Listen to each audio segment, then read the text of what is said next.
And now we come onto a packaging thing which has a big white background, and I'm going to show you how to change that background and also explain to you a little bit, although there's not much to explain really, about what I did here.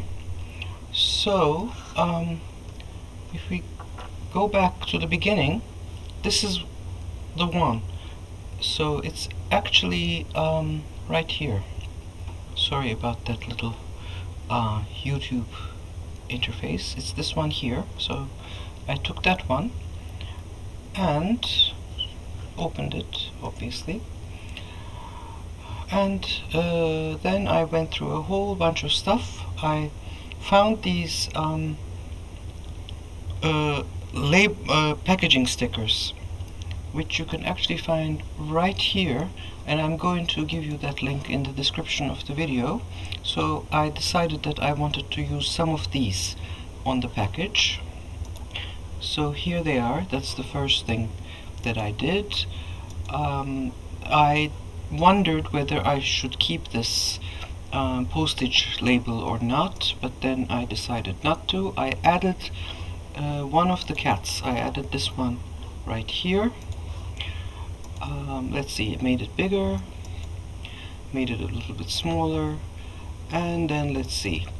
Then I decided to do this side, which actually wasn't the smartest thing to do. I should probably have done this side first. Let's see, I did a whole bunch of update again. I made the logo bigger, and I made the background of the cat white, because this is a cardboard box. So it is difficult to print bright colors onto cardboard. You can do it. I mean, obviously, look, that they've done it here.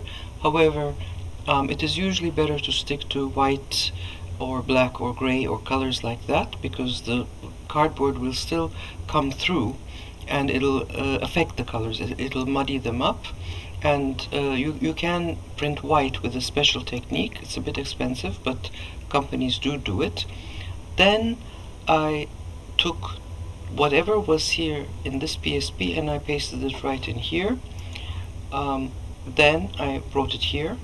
So it's the same thing. I just dragged the layer from one place to the other, and I'm going to show you in this last one that I left to do with you.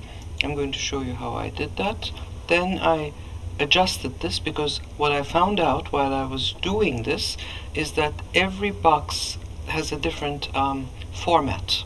So this one is more square, this one is longer, this one is longer, this one is a little bit shorter, so you have to make adjustments. So what I did is, here I have the gray on the side, here I have it like this, and presumably it's over there as well. And then I actually, let's see, then I did a whole bunch of stuff which I'm going to repeat in front of you. So let me just go back to here, and these are the two PSPs, the two PSP files that are here and here, and I now need to put that onto here as well, and I'm going to do that right in front of you. So it's this here, and it's let's see,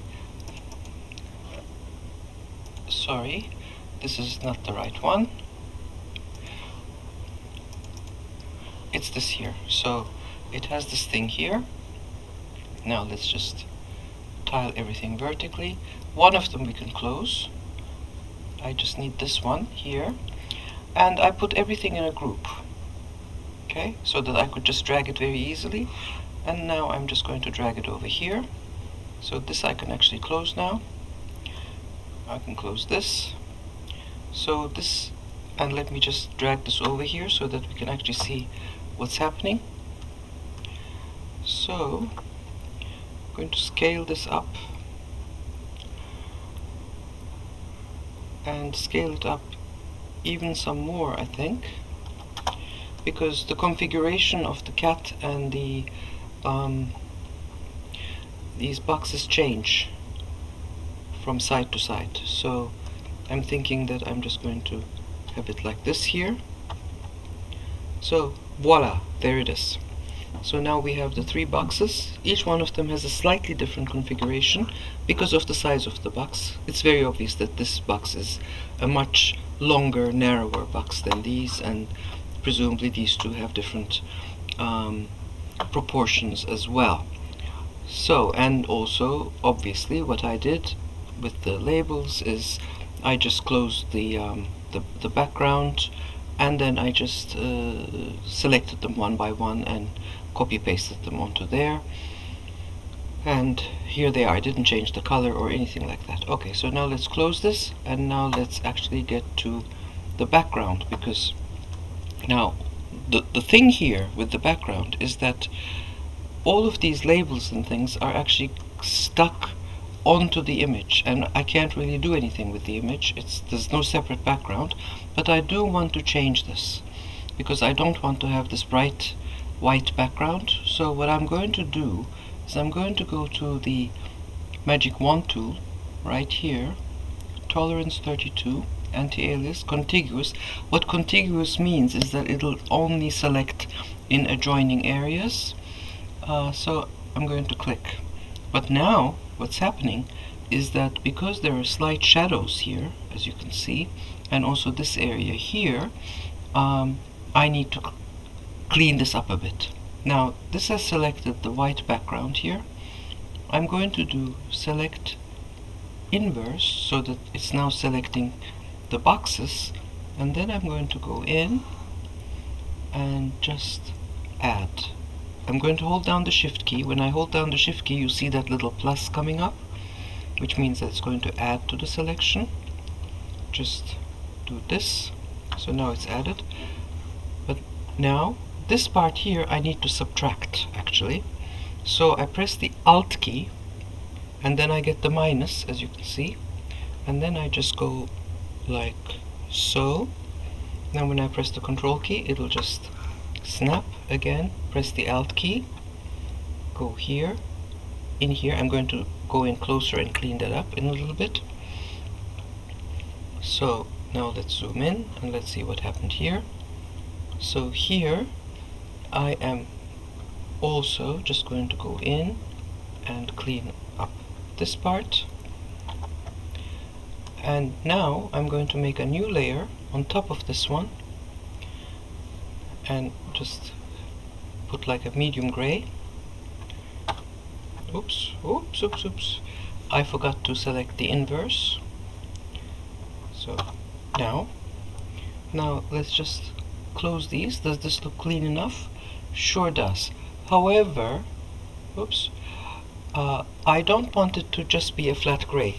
What I decided to do is I decided also with the previous mockups that I made, I'm going to go back and do that with all of them. I want to add a little gradient here.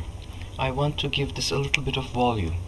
But the first thing I need to do now is I need to make a new layer, and then I'm just going to Control click on this thumbnail here so that I select this.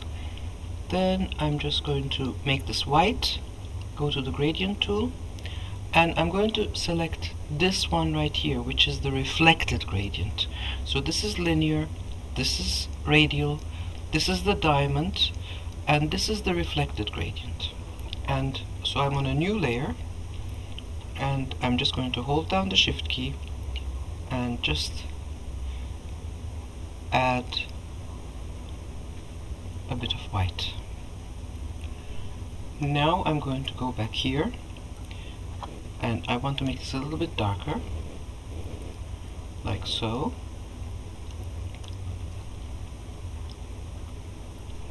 And now we have it.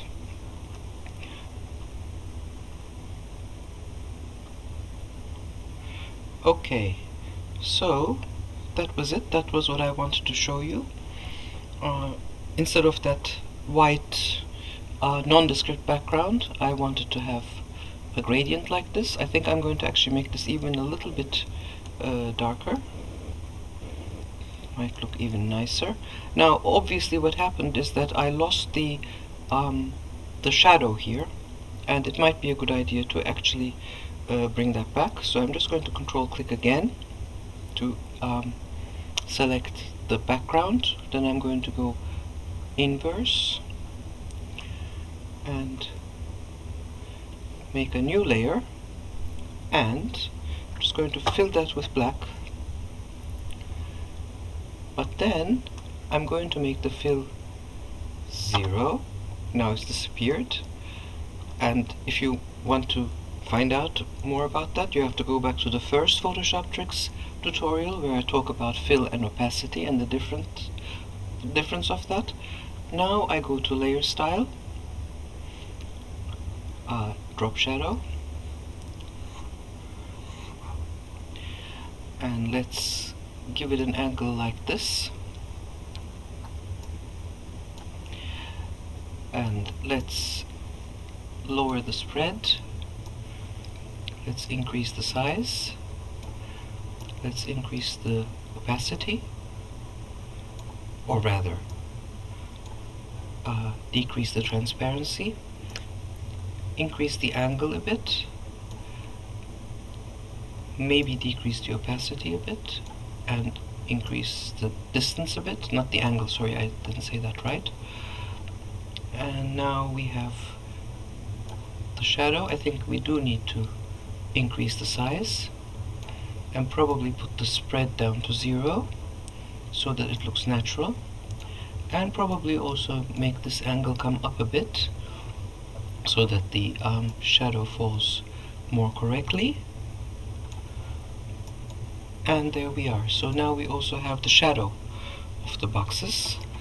What we can possibly do is, I'm just checking to see whether this is a little bit too much. It might be a bit too much.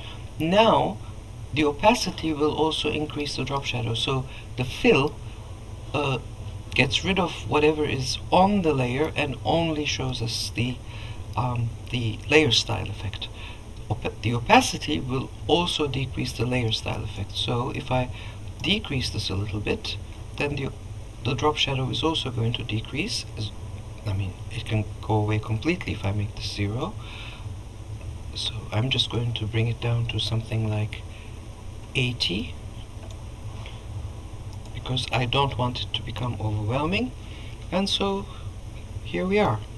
And like I said, in order to maintain the consistency, what I'm going to do is I'm going to put a gradient like this behind all of the other mock-ups that I did with the motorbike and the vehicles and all of those things, so that everything is consistent and hangs together. Okay people, that's it. See you later.